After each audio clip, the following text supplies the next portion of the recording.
Sejam todos bem-vindos à estreia da trilogia Pátria Educadora. Você está prestes a assistir a maior produção que já fizemos até aqui. E você precisa prestar muita atenção nessa introdução. Ela é fundamental para você saber o que está acontecendo. Milhões de crianças e jovens entregam mais de 15 anos das suas vidas para passar pelo sistema de ensino. E no final, mal conseguem ler e escrever. São considerados os piores alunos do mundo e somos condenados a viver em um país que não merece ser violento, pobre e atrasado. Pela profundidade do assunto e importância do tema, essa produção foi dividida em 3 filmes. O primeiro episódio é um compilado de milhares de anos que vai permitir conhecermos a origem das nossas ideias sobre o assunto e olharmos o problema com outros olhos. O segundo episódio vai demonstrar como a história mundial refletiu no Brasil e como construímos o nosso sistema educacional. Também é um episódio que vai contar de forma inédita a história do patrono da educação brasileira, Paulo Freire. E é no terceiro episódio que queremos todos vocês dispostos a compartilhar, nos ajudando a chegar no maior número de pessoas. É no terceiro episódio que vamos fazer uma denúncia contundente sobre a educação brasileira, mostrando como alfabetizamos nossos filhos, como esse dinheiro é gasto, quem são os responsáveis por tudo isso e o que estão prestes a fazer nos próximos anos se não fizermos nada. Estamos convictos de que o terceiro episódio é a maior denúncia já feita sobre a educação brasileira. Você está prestes a embarcar nessa jornada de conhecimento e essa introdução tem uma última etapa que é a mais importante. Todo esse trabalho custou muito caro. Mais de 2 milhões de reais foram investidos, com 20 pessoas trabalhando durante um ano, dia, noite e madrugada, para fazer essa trilogia. Todos vocês que nos assistem podem confiar na nossa independência. Nunca aceitamos um centavo do dinheiro público e também não ganhamos dinheiro com o YouTube. Tudo, absolutamente tudo que produzimos e oferecemos de graça só é possível por conta do financiamento dos nossos membros assinantes. São eles os responsáveis por já termos levado ideias, valores e sentimentos para a casa de pelo menos 10 milhões de brasileiros. E agora, é você quem vai decidir se estamos no início ou no final dessa jornada. Nós decidimos abrir o jogo com você. Nós temos uma meta muito importante para ser batida. Nós precisamos de 20 mil novos assinantes ativos para financiar as próximas produções desse ano que abordarão temas urgentes para o Brasil. A Brasil Paralelo não pode parar por conta dessa crise. Nesse exato momento, você está vendo o que está acontecendo na mídia. Nós temos muitos assuntos e precisamos tratar de forma urgente. E dessa vez, se você não nos apoiar, corremos o risco de não poder continuar. Não é jogada de marketing, estamos apenas sendo totalmente francos com você. Estamos lançando esses filmes de graça para a população e você agora precisa fazer a sua parte. E nós chegamos no preço mínimo que poderíamos chegar para que todos que gostam da Brasil Paralelo possam com apenas R$10 se tornarem membros assinantes. Esse é o valor que você precisa investir para aderir um novo plano de membresia da Brasil Paralelo, o Plano Patriota. R$10 não paga um ingresso no cinema, não paga uma mensalidade na Netflix. Você sabe que com R$10 não podemos comprar muita coisa. Mas com a Brasil Paralelo, R$10 podem mudar a cultura do Brasil. Nós arriscamos todo o dinheiro que tínhamos para colocarmos o filme de graça, mesmo diante das conjunturas atuais. E por quê? Porque confiamos que você vai tomar a decisão de virar membro e financiar a Brasil Paralelo. Estamos correndo o risco, mas a confiança é justamente a certeza do que não podemos verificar. E agora, o que pode atrapalhar tudo isso? Quando você nos assiste, tem os R$10, mas acha que essa conversa não é com você. Quando você está aqui ouvindo tudo isso e não assume a sua parte, o seu comprometimento. Pedimos, por favor, não seja o elo quebrado dessa corrente. Sua assinatura não é uma doação. Ela também concede acesso à versão completa da trilogia Pátria Educadora, com 40 minutos adicionais de duração, que acompanha um guia de estudos completo com as principais teses do documentário, um mapa mental e a lista bibliográfica. Fornece acesso ao nosso grupo de membros no Facebook e no Telegram e também permite que você participe de encontros presenciais espalhados por todo o Brasil. Além disso, todo mês você receberá um conteúdo inédito na sua conta. Eu garanto, você nunca pôde fazer tanto com R$10. E se chegamos nesse preço, é para que ninguém fique de fora. Caso não goste do conteúdo que você assinou ou mude de ideia por qualquer motivo que seja, tem 7 dias para solicitar o seu reembolso, sem precisar de nenhuma justificativa. É a sua decisão que vai permitir que a gente exista e continue trabalhando pelo futuro da cultura brasileira. Precisamos provar que é possível. Antes de começar o filme, pause agora o vídeo, clique aqui embaixo no link da descrição, conheça todos os planos da Brasil Paralelo e torne-se membro com apenas R$10. Muito obrigado por sua atenção e por honrar a nossa confiança. Fique com o primeiro episódio da trilogia Pátria Educadora e até breve.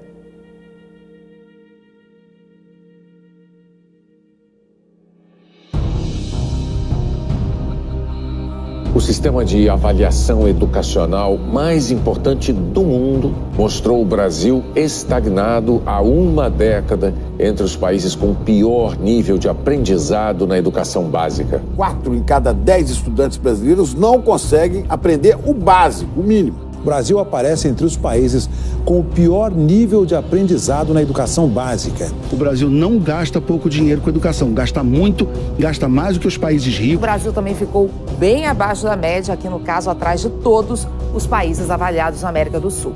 A mãe de um aluno da rede estadual de ensino denunciou uma doutrinação política ocorrida dentro da escola. Estudantes de universidades públicas de vários estados do Brasil denunciam perseguição ideológica.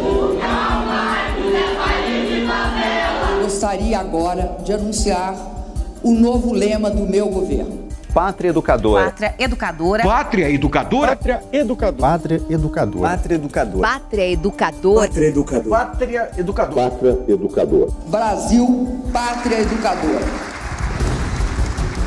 Estamos dizendo que a educação será a prioridade das prioridades. Uma prática cidadã, um compromisso de ética e um sentimento republicano. A cartilha polêmica foi distribuída no IFRJ, um instituto de ensino médio. Aqui tem estudantes de até 13 anos de idade. Os investigadores entram no diretório de filosofia. Drogas são encontradas em bolsas e armários.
Não passarão! Fascistas! Fascistas! Não passarão! Fascista! Fascista!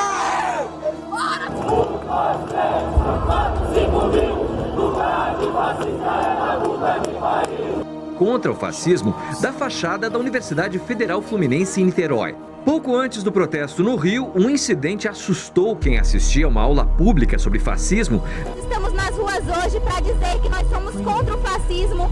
Where fascism is showing its claws. É preciso dizer o nome do fascismo. É preciso ver a cara do fascismo. Na verdade, os fascistas agora têm ganhado muita força pela consequência da falta de investimento na nossa educação. Quem não pula é fascista! Quem não pula é fascista! Estudantes, funcionários e professores da Universidade Federal do Rio Grande do Sul realizaram um grande ato no centro de Porto Alegre contra o fascismo em defesa da democracia. Professores da universidade unidos para combater o fascismo no Brasil. Fascistas, comunistas, não passarão! Fascistas, comunistas, não passarão!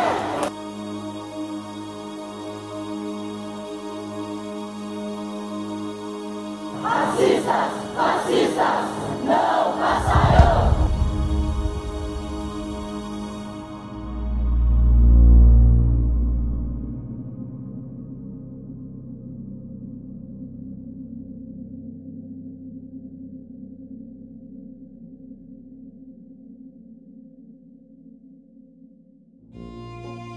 Os eventos narrados em um livro de história são sempre descritos através dos personagens, dos lugares e do tempo.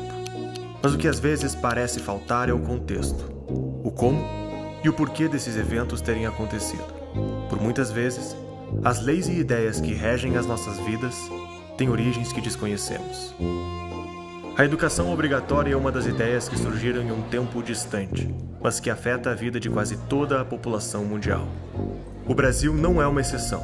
A ideia de educação obrigatória virou lei no país desde a Constituição de 1934 e de lá para cá foi sendo expandida.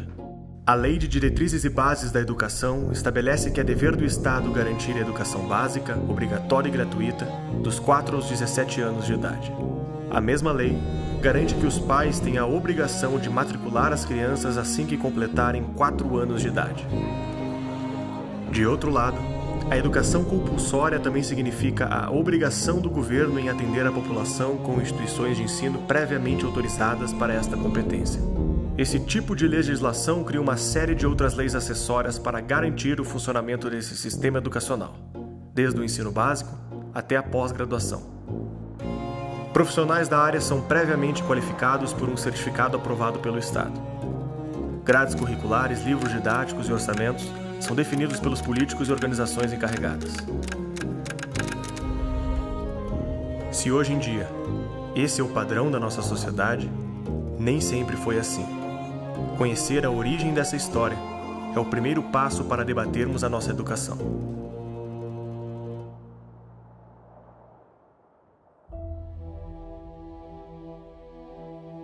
Desde o início dos tempos, o homem se sente angustiado com as perguntas que parecem fundamentais para definir o significado da sua vida e dos seus objetivos.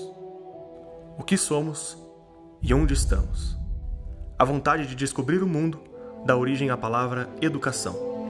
Nascida na expressão latina ex dulcere, a palavra designa a jornada da nossa vida interior para a descoberta da realidade que nos cerca.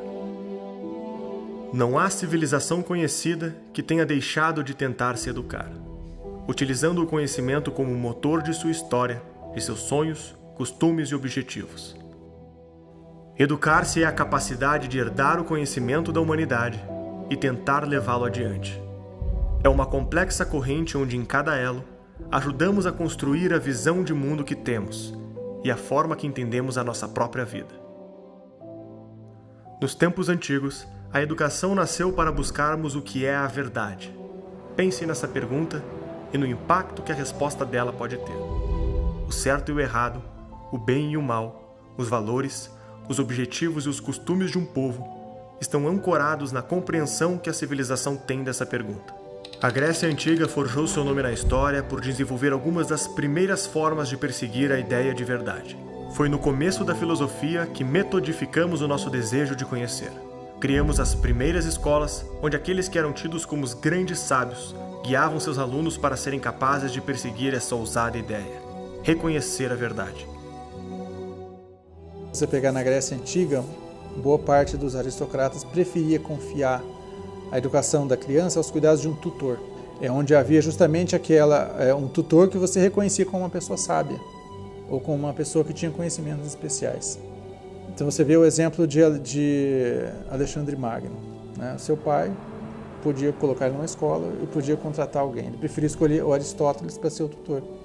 E provou ser muito acertada essa escolha. A filosofia, os pré-socráticos chamados, né, eles estavam muito apoiados pois em mitos, havia uma coisa muito mais supersticiosa, então havia um certo desprezo pela realidade e pela racionalidade. Então, de fato, chegam os grandes Sócrates, Platão, Aristóteles, que percebem que é possível, sim, pela nossa própria natureza, captar a verdade pela observação, que por trás, depois de uma maçã que cai, tem algum causador por isso. Então, através dos princípios da causalidade, do princípio da não contradição e através desses princípios filosóficos, as pessoas começam a construir umas bases em que chegam, com certeza, a um primeiro princípio, a um primeiro movimento. É aí que começa a ciência. A ciência é a busca da verdade pelas causas. Eu não falei para vocês que a atividade contemplativa é o ápice da humanidade? O que é atividade contemplativa? É atividade racional, é atividade de olhar para as coisas e desvendar as causas nas coisas, de buscar a teoria. Teoria em grego é visão, é buscar ver aquilo que está por trás das coisas. Por Aristóteles, nós amamos a perfeição e Deus é o exemplo de perfeição, Deus é o exemplo de vida racional plena. Então nós, por amar a Deus, nos dirigimos a Deus e nos aperfeiçoamos, nos aproximando da vida que Ele tem.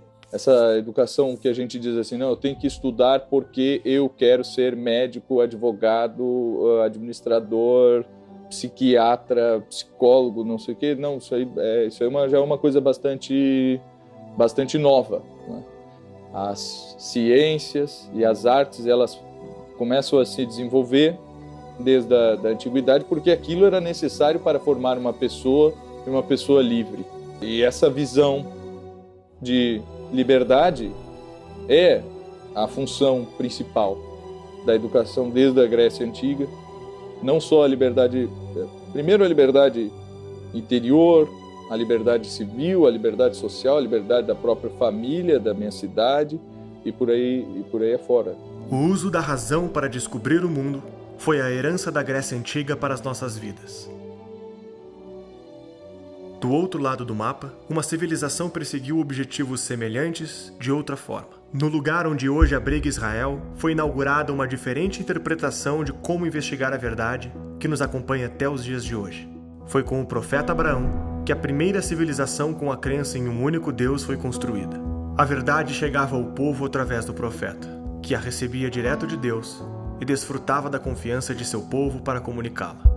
As escrituras sagradas e os testemunhos envolvendo o profeta eram a verdade que deveria ser investigada e interpretada para ser posta em prática. Esse era o fundamento da civilização que pautou o início do judaísmo, do cristianismo e do islamismo. Ao longo do tempo, os métodos filosóficos da razão e os povos religiosos foram se encontrando, até se unificarem no alto da Idade Média, quando as obras gregas foram traduzidas e os métodos tidos como pagãos foram se reincorporando nas formas de estudo dos mosteiros e escolas da época. Quando é que vai surgir o diálogo direto? Quando os padres tiveram que dialogar com as comunidades e responder a perguntas delas. E aí isso foi sendo integrado. Aristóteles era visto como uma espécie de materialista impossível de entrosar com a revelação cristã. Até que vai chegar Boécio, que vai mostrar que Aristóteles é plenamente adaptável. Só que o cara, ele mostrou em alguns elementos do discurso também. Aí com São Tomás de Aquino, meu amigo, aí o Aristóteles passa a virar puseram uma batina no cara, né? Ele virou o padrão da parte racional da igreja. Então você tem uma visão mais de pensamento teórico e especulativo dos gregos e tem uma visão mais pragmática, administrativa e jurídica dos romanos. A união dessas duas coisas com o cristianismo é o Ocidente. Deu para entender?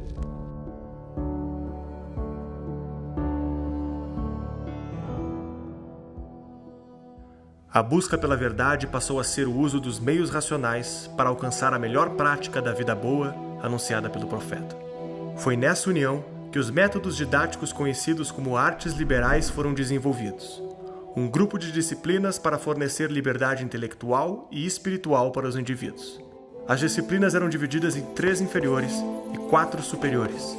As inferiores eram gramática, para codificarmos o mundo que percebemos e comunicá-lo, dialética, para comparar as diferentes percepções e evoluir na busca pela verdade, e retórica, para expressarmos as nossas percepções e conclusões de forma persuasiva. As disciplinas superiores eram a arte de utilizar esse conhecimento nos aspectos externos ao homem, aritmética, para quantificarmos o mundo que conhecemos, geometria, para colocarmos as quantidades no espaço, a música, para encaixar os números no tempo, e a astronomia, para compreender a influência dos astros no espaço. Essa era a base lecionada nas instituições de ensino ocidentais que desenvolveram a civilização ao longo de um milênio inteiro, até o período cultural que costumamos dar o nome de Renascença.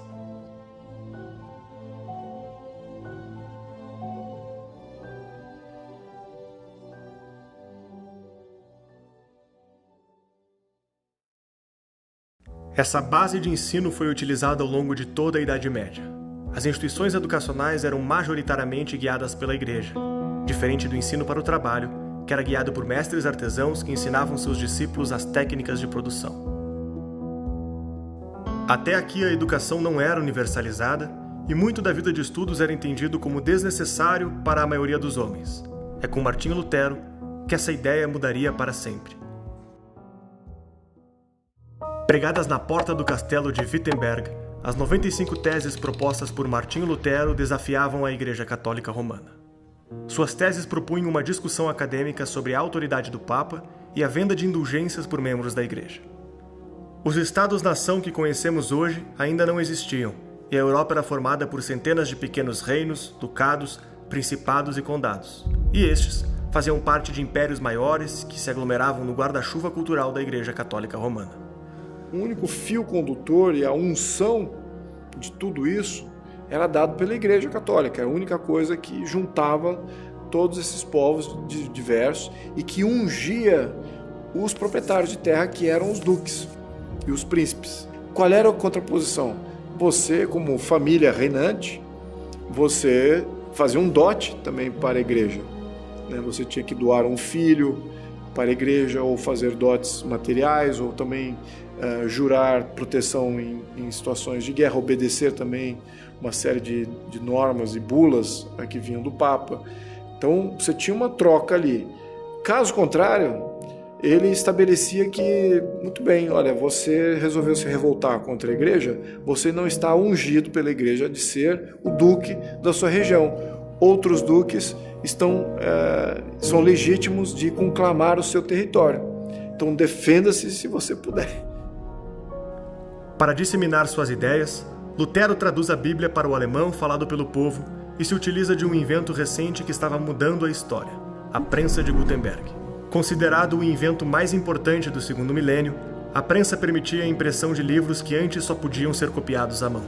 A Bíblia de Lutero agora circulava pela Europa na língua do povo, e não mais no latim falado apenas pelo clero. A Reforma Protestante havia começado. A nova doutrina pregava que a instituição católica não possuía poderes espirituais e defendia que a revelação da verdade não deveria mais passar pela Igreja Católica, mas ser entregue diretamente das Escrituras para todos os fiéis. A revolta protestante oferecia uma oportunidade para os reis e governantes quebrar a autoridade da Igreja Católica e aumentar o poder dos estados locais. Lutero, em nenhum momento, quis fazer uma religião universal e sequer uma religião, vamos chamar assim, nacional. O que Lutero buscou foi uma reforma dentro da Igreja, indo de encontro com a própria tradição romana. A reforma iniciada por Lutero tornou acessível a leitura da Bíblia, e dispensão da autoridade da Igreja permitiu que as pessoas tivessem sua própria interpretação, abrindo precedentes para que diversas ramificações do cristianismo surgissem nos anos seguintes. Agora, a influência da reforma, ela também não termina com Lutero, né? Aquilo é só o ponto inicial. Depois, os ventos da reforma se alastram principalmente até Genebra, né? Até Calvino, onde em 1554 ele funda a Academia de Genebra. Mas havia uma preocupação muito grande, tanto com a saúde espiritual, como também com a solidez educacional dos habitantes ali. Na busca de expandir as ideias protestantes, Lutero escreve uma carta para os governantes do Sacro Império Germânico, exigindo a criação de uma educação pública provida pelo Estado para progredir a reforma e disseminar a leitura da Bíblia sem o intermédio da Igreja. E é interessante que nessa carta ele diz assim, que eles estavam muito preocupados em fazer investimentos em pontes, em estradas, em mosquetes, e eles deveriam empregar a maior parte desses valores não somente na educação de crianças, mas no incentivo a professores. Então nós vemos a preocupação de Lutero com ambas as pontas. Traduzido, isso quer dizer que ele tinha um interesse enorme na universalização do ensino. Como resultado das suas súplicas, no ano de 1524, o Estado germânico de Gotha funda a primeira escola pública moderna. E Lutero funda o Plano Escolar da Saxônia, que mais tarde tornou-se a inspiração do sistema de educação estatal para a maioria dos estados luteranos. O ensino compulsório logo se estendeu à França, Holanda e Nova Inglaterra. As escolas eram vistas como poderosas armas de guerra cultural para o enfrentamento político-religioso das diferentes ramificações do cristianismo. O poder espiritual sofria uma transição de autoridade, da Igreja para os governantes e líderes de diferentes revoltas, entendidos como autoridades ordenadas por Deus contra o Papa e o Imperador. A consequência foi o conflito religioso que ficou conhecida como a Guerra dos 30 Anos. Com o término do enfrentamento, diversos governos estaduais se moveram para tornar obrigatório o comparecimento das crianças nas escolas, sob pena de multa e aprisionamento dos filhos. Foi o rei Frederico Guilherme da Prússia que inaugurou o primeiro sistema de educação nacional obrigatório da Europa, ordenando a frequência de todas as crianças nas escolas estatais. Quando você pega a Prússia, aí o negócio se transforma num ritmo, né? Ganha um ritmo industrial, se transforma em algo imenso. Então o professor tem que cuidar de dezenas e dezenas e dezenas de alunos, tem que dar conta de avaliações rigorosas. As escolas passam a fazer parte da política pública dos governos locais e a universalização do ensino começa a aparecer nas estratégias de governo.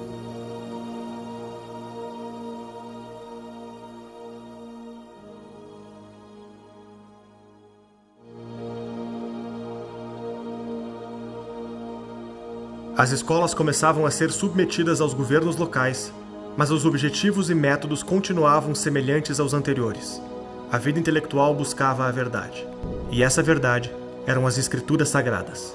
É apenas no século XVI que esse cenário começa a mudar. As descobertas de Newton, Copérnico e Galileu costumam ser apontadas como a linha que divide a Idade Média da modernidade. Os três astrônomos descobriram leis gerais da física, demonstrando o funcionamento da gravidade e do heliocentrismo. O universo proposto pelo filósofo grego Aristóteles, onde tudo era ordenado e cada coisa tinha o seu lugar, também foi posto em xeque. Esses debates tiveram um profundo impacto na educação daquele tempo, fazendo o homem sentir-se protagonista de uma trama que buscava decodificar o mundo e a vida. A época ganhou o nome de humanismo, pela diminuição gradual do foco em Deus e pelo uso do próprio homem como medida dessa investigação. Se o universo não era ordenado e as pessoas não tinham o seu lugar pré-determinado, qual poderia ser o nosso lugar na vida? Se havia leis da física capazes de descrever o mundo, quais poderiam ser as leis dos homens e da sociedade? Essa pergunta norteava o espírito investigativo daquela época, que ia ficando cada vez mais sério e provocativo, até questionar o papel dos reis, dos padres, da religião e da sociedade. O apogeu foi em 1789, quando esses questionamentos fundaram o Iluminismo francês e culminaram na Revolução Francesa. O principal líder intelectual do período foi Jean-Jacques Rousseau, filósofo que questionava os costumes da nova classe de comerciantes em ascensão da França, chamada de burguesia. Para Rousseau, a educação clássica nos fez desenvolvermos um discurso moralizante e artificial, infinitamente mais exigente do que a moral que conseguimos de fato praticar no dia a dia.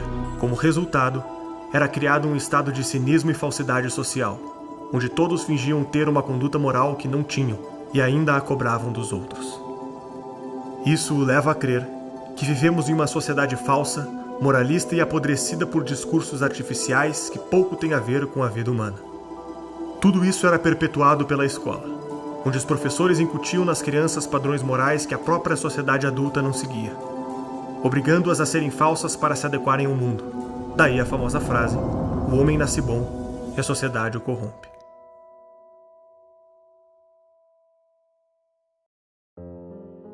Em 1750, Rousseau é convidado a fazer um discurso sobre as suas ideias na Academia de Dijon. Lá propõe que a educação como fora feita, em vez de ajudar o desenvolvimento da humanidade, na verdade podia prejudicá-la. Para o pensador, a educação e as artes liberais só tinham reforçado a produção do discurso moralista que criou a falsidade social que denunciava. A provocação de Rousseau sobre a educação começa a ganhar força. O discurso torna-se premiado e o filósofo escreve um romance chamado Emílio, onde descreve como faria a educação de uma criança à vida adulta, até seu casamento com a sabedoria.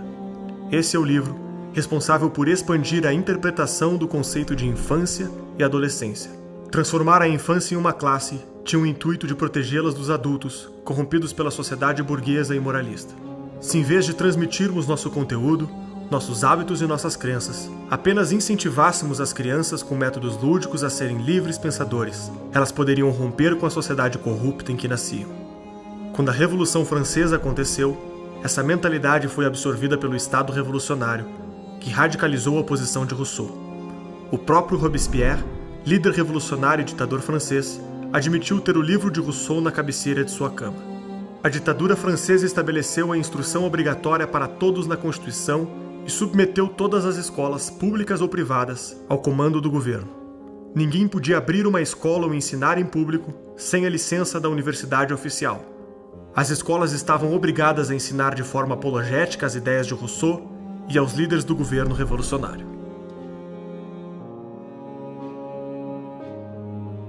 Mas, obviamente, a gente viu depois pela própria história que as ideias acabam se tornando um tiro no pé, como foi, né? A Revolução acabou mostrando que ali não havia muita liberdade, igualdade e fraternidade, justamente o contrário, né? A Revolução Francesa, ela é uma espécie assim de abuso da liberdade. Ela não é um marco na história de que o conhecimento ou a racionalidade aflora ao ponto em procurar os interesses maiores da humanidade. Mas é uma tentativa assim meio descabida de quebrar contra tudo que foi construído previamente.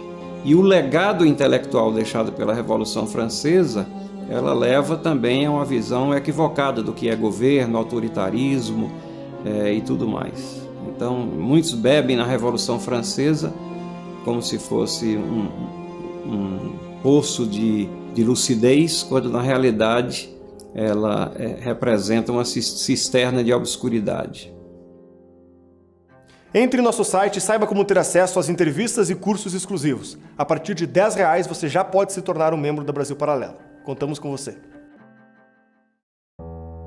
Com a educação delegada para as escolas e as escolas delegadas para o governo, os objetivos educacionais estavam sofrendo uma transformação. As universidades estavam cada vez mais na mão do Estado. O progresso e o desenvolvimento da ciência moderna ganhavam espaço. A modernidade tinha inaugurado a relativização do conhecimento e dos sentidos. As descobertas nas ciências naturais levaram diversos pensadores a questionarem se o mundo que eles conheciam era mesmo como enxergavam. O tamanho do Sol, a distância dos astros no espaço e a invisibilidade dos átomos que constituem o mundo. Todas essas descobertas provocavam o conhecimento do ser humano. Será que nossos sentidos e percepções dão conta da tarefa de saber o que é verdade? René Descartes chegou a afirmar que a dúvida era a única substância pensante que podíamos confiar. Todo o resto, sentidos e percepções, poderiam nos enganar. David Hume disse que não temos nenhuma evidência de que há um eu pensante e que tudo seria matéria de fé. Toda essa herança de pensamento vai causar profunda impressão no filósofo Immanuel Kant. Kant viu um paradoxo entre estudar as descobertas da física de Newton e afirmar que o conhecimento racional é impossível. Se Hume tem razão, como é possível a física de Newton? Se uma coisa é impossível, como ela aconteceu? Kant tinha a teoria de que tudo o que nós conhecemos é, de certo modo, uma projeção da nossa estrutura cognitiva. Hoje diríamos do nosso cérebro, né? Então, nós temos certos esquemas inatos que delimitam tudo que nós podemos conhecer. Então, como, segundo ele, nós só podemos conhecer aquilo que é comproporcional à nossa estrutura de conhecimento, então nós não conhecemos as coisas em si mesmas, mas apenas os aspectos mais aparentes que elas nos revelam e que são comproporcionais ao nosso esquema, à nossa esquemática cognitiva, por assim dizer. Tá certo? Então, tudo o que nós podemos ter certeza é que nós estamos percebendo a mesma coisa que outros estão percebendo, mas nós não sabemos se todos juntos estamos enganados. Então é o fenômeno, que é o fato que ele chamava da coisa em si. Nós não conhecemos a coisa em si, mas conhecemos apenas a sua aparência fenomênica. Isso significa que só existe certeza sob o aspecto de um consenso científico. Você não tem mais a certeza objetiva de que as coisas são assim ou são assadas, né? E daí surge a escola que se chama positivismo e que tem várias versões. O positivismo não é uma escola de pensamento, é 20 escolas, mas todas mais ou menos inspiradas nessa ideia. Esse pensamento vai gradativamente penetrando a mentalidade moderna, com o crescimento do relativismo e a diminuição gradual da crença em verdades absolutas. Os homens e a descoberta da realidade estavam separados por uma nova classe. A opinião da maioria dos cientistas seria a opinião da ciência e, portanto, a verdade científica que deveria ser aceita por todos. Então é evidente que a classe científica e tecnológica se torna, vamos dizer, uma espécie de um novo clero, né? Que é a detentora absoluta dos critérios de verdade e erro. De outro lado, o reitor da Universidade da Prússia, Friedrich Hegel, apresenta uma outra filosofia. O Hegel, ele diz, a primeira condição da investigação filosófica é a fé no poder cognitivo do espírito humano. Quer dizer, nós afirmamos a nossa capacidade de conhecer o real. Então é uma atitude corajosa dele, sem dúvida, né?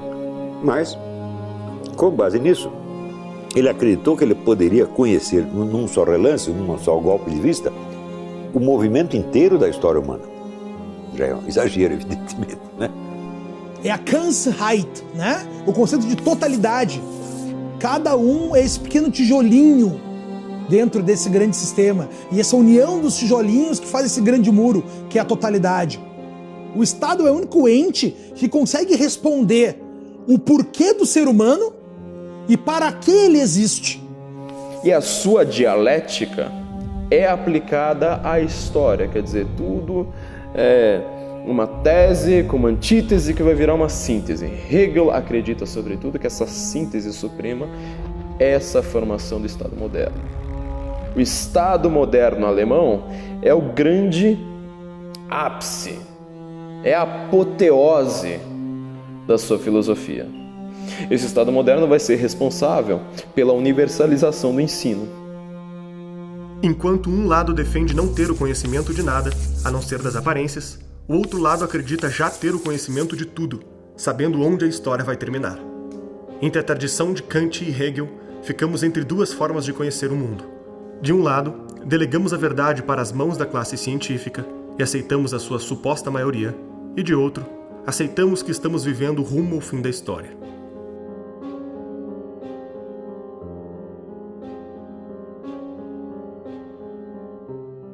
O Estado alemão começa a usar fundos públicos para financiar diversas teses de mestrado e doutorado sobre a filosofia de Hegel. Ao se consolidar como a maior referência intelectual do seu tempo, atrai críticos e adeptos das suas ideias. Um deles ficou conhecido como o fundador da teoria comunista, Karl Marx. A ascensão econômica da França não era uma exceção. Grande parte da Europa vivia um momento de prosperidade, impulsionado pela Revolução Industrial. Os métodos de produção envolvendo vapor e carvão criaram as fábricas, que puxavam trabalhadores do campo para pequenas cidades construídas no entorno. Durante grande parte da nossa história, 80% do povo dependia do trabalho na agricultura para viver. Em 1850, esse número caiu para 25%. Agora as pessoas tinham que sair de suas casas para ir trabalhar no interior das fábricas. A necessidade de deixar os filhos em algum lugar enquanto trabalhavam ficava cada vez maior. E o recém-formado mercado começava a exigir qualificação. Se de um lado os governantes já tinham compreendido a importância das escolas para o Estado, essa era a peça que faltava.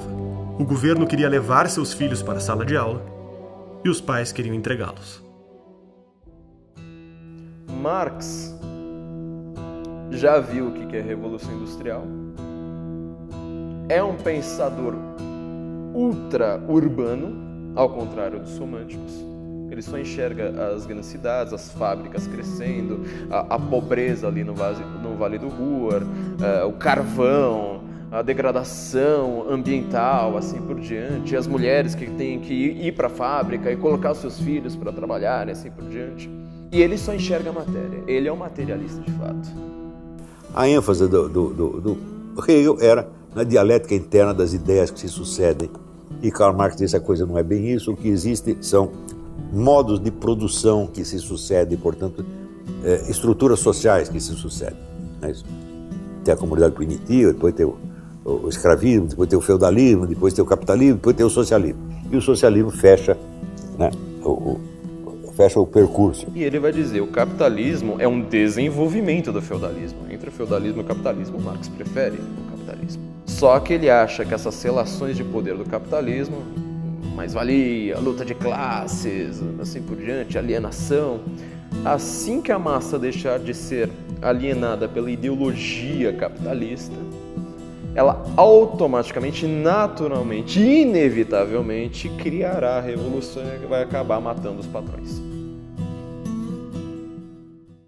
R$10 não paga um ingresso no cinema, R$10 não paga uma mensalidade do Netflix. Mas na Brasil Paralelo, com R$10 você pode mudar a cultura do Brasil. Contamos com você.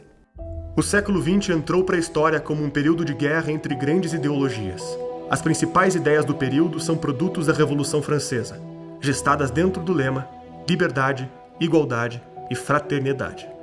A liberdade foi representada pelo liberalismo moderno, responsável por novos direitos civis e políticos em favorecimento do mercado ascendente. A igualdade teve seu fruto no socialismo, que ambicionava estender a revolução ao campo econômico, exterminando a diferença entre as classes oprimidas e opressoras. E a fraternidade transformou-se no fascismo, o sonho de um novo elo social que unificasse o território, a língua e o povo numa identidade nacional regida pelo Estado. Essas 3 ideologias enxergaram o aparato estatal das escolas como veículo de seu fortalecimento. O liberalismo cria mão de obra e desenvolvimento. O socialismo, a desalienação das massas e o engajamento no movimento revolucionário. E o fascismo, fortalecer a unidade nacional por meio da subordinação aos grandes líderes. Em primeiro lugar, a gente precisa distinguir o que é o fascismo enquanto regime político, enquanto prática política, do que é o fascismo enquanto discurso ideológico. Se você pegar assim, o discurso ideológico fascista, o grande livro sobre o discurso ideológico fascista é o do historiador israelense Zeev Sternhell. Ele escreveu um livro sobre o fascismo francês, o livro chama-se Nem Direita Nem Esquerda, o fascismo francês. Então, só para você ver como a coisa é meio complicada, né? Então, ele estuda o fascismo não como regime, mas apenas como discurso ideológico. Então, enquanto discurso ideológico, o fascismo aparece numa corrente que nós podemos dizer que é anti-iluminista, uma corrente um pouco romantista, anti-iluminista. Remonta, então, ao começo do século XIX, prezando, então, as identidades nacionais, as tradições nacionais, as línguas nacionais, etc. Começou assim o negócio. Mas o que isso tem a ver com o regime fascista? Absolutamente nada. Porque o regime fascista, ele não surge desta fonte ideológica. Ele surge, como eu já disse, de uma cisão dentro do movimento revolucionário, né? Onde vários teóricos fascistas, que depois ficaram famosos como teóricos fascistas, como Enrico Corradini, levantaram o problema de se a classe social proletária podia ser o agente da Revolução Mundial. E chegaram à conclusão de que ela não podia. Por quê? Porque não existe proletário mundial, só existe proletário nacional. Quer dizer, a condição do proletário é definida pela condição econômica nacional. E se o sujeito proletário sai de um país, ele não vai ser necessariamente um proletário no vizinho, ele vai ser um lumpenproletário, vai chegar lá como um mendigo. Para ele conseguir se encaixar no proletariado de uma outra nação é um osso, né? Então, não há uma identidade internacional do proletariado, só a identidade nacional. Então, eles diziam que o agente da revolução não é a classe social, mas a nação. Então, a luta não é entre proletários e burgueses, mas entre nações proletárias e nações burguesas. Ora, quem assumiu essa postura foi o movimento comunista. A partir do fim da Segunda Guerra, todo o movimento terceiro-mundista, criado por Stalin, usou exatamente esse discurso. São as nações pobres contra as nações ricas. Mas toda a ideia do fascismo, do nacionalsocialismo, das falanges, de todos esses movimentos fascistas, era a ideia da classe trabalhadora se unir nacionalmente, criar um Estado extremamente eficiente, nacionalizar propriedades, nacionalizar indústrias, nacionalizar um plano de educação, a educação como libertadora, porque é ela que vai fazer a classe trabalhadora se libertar daquela alienação marxista, da ideologia, da propriedade. Não, agora com educação, ao invés de você querer simplesmente consumir, você vai ter a ideia revolucionária de fato, você vai começar a ter uma organização de trabalhadores, uma organização política através da educação contra a economia. Então, isto é uma política fascista. Isto determinou não só toda a estratégia do fascismo, mas determinou a estratégia do comunismo também. O fascismo, embora se colocando como antagonista em relação ao iluminismo, na prática política ele seguiu a mesma estratégia do iluminismo, que é, vamos dizer, a de concentrar poder na administração estatal. Se o iluminismo é a vitória da razão, da ciência, etc., contra a irracionalidade, nós temos que racionalizar a sociedade. A sociedade racionalizada tem que ser uma sociedade administrada. Administrada por quê? Porque está no poder, portanto, pelo Estado. Então, a política estatizante foi a mesma no fascismo e no comunismo. Tá certo? E estatizante e racionalizante. E aí tu vê todos esses pensadores de esquerda começam a te ofender daquilo que eles são. Quando Pedro fala de Paulo, eu sei mais sobre Pedro do que Paulo. Apontam nos outros os erros que eu tenho em mim. E aí começa a entrar essa questão do fascismo em toda a linguagem. No Brasil, todos os nomes de correntes ideológicas são usados assim como eufemismos para encobrir meras antipatias ou meros desejos ou meras disputas de grupinhos. Os rótulos ideológicos também são usados apenas como armas de propaganda. Você rotula o sujeito de uma coisa que lhe parece feia, mas que evidentemente não define o cara. Com relação à palavra fascismo, o negócio pior ainda. Naquele momento, George Bernard Shaw, o grande socialista fabiano, ele elogia Benito Mussolini e ele é cobrado pelos próprios socialistas ingleses. E ele fala, não, esse cara ele está industrializando a Itália. Os grandes socialistas da época, até Lenin, enxergam em Mussolini o grande nome do socialismo. Eles consideram, inclusive, que o fascismo é uma nova fase do socialismo. Que coisa incrível, né? O Gentile, que era o filósofo do regime fascista, e o Antônio Gramsci, que era o filósofo comunista, estava na cadeia, os dois poderiam ter usado a mesma expressão, a terrestrialização absoluta do pensamento, quer dizer, a destruição de toda a metafísica possível. Não é isso? E, em lugar da metafísica, você tem o quê? A racionalidade do Estado, seja o Estado socialista, o Estado fascista, que no fundo são a mesma coisa. Não é coincidência que a esquerda brasileira, o modelo, o ídolo dela seja Getúlio Vargas. Né? O Lula vive dizendo que o modelo dele foi o Getúlio Vargas. Então o que é? Um fascista, evidentemente.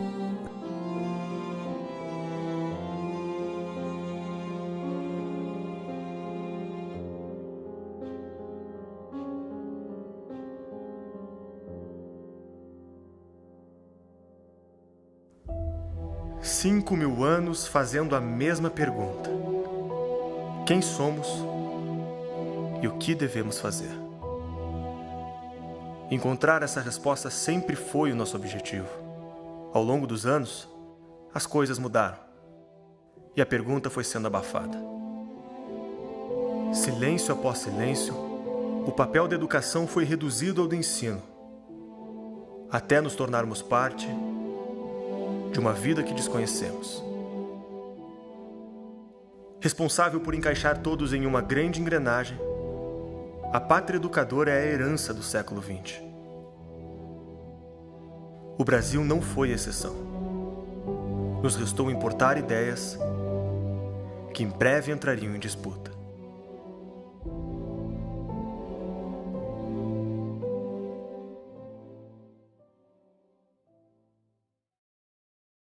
Espero que você tenha gostado do filme. E não esqueça de assistir o segundo episódio, Pelas Barbas do Profeta. Lembrando, Assista a versão completa e livre de propaganda com mais de 40 minutos de conteúdo extra. Basta se tornar um membro patriota da Brasil Paralelo. Para produzir a série que você está assistindo agora, foi necessário investir mais de R$2 milhões, o trabalho árduo de mais de 20 pessoas durante um ano. Você assistiu de graça porque queremos chegar no maior número de pessoas possível. E temos a confiança de que uma pessoa como você, que assistiu o conteúdo até o final, está consciente do assunto e pode investir em cultura. Nós contamos e precisamos de você. Clique no link da descrição desse vídeo e conheça os planos da Brasil Paralelo. Torne-se membro a partir de R$10 e tenha acesso ao nosso conteúdo exclusivo. Até breve.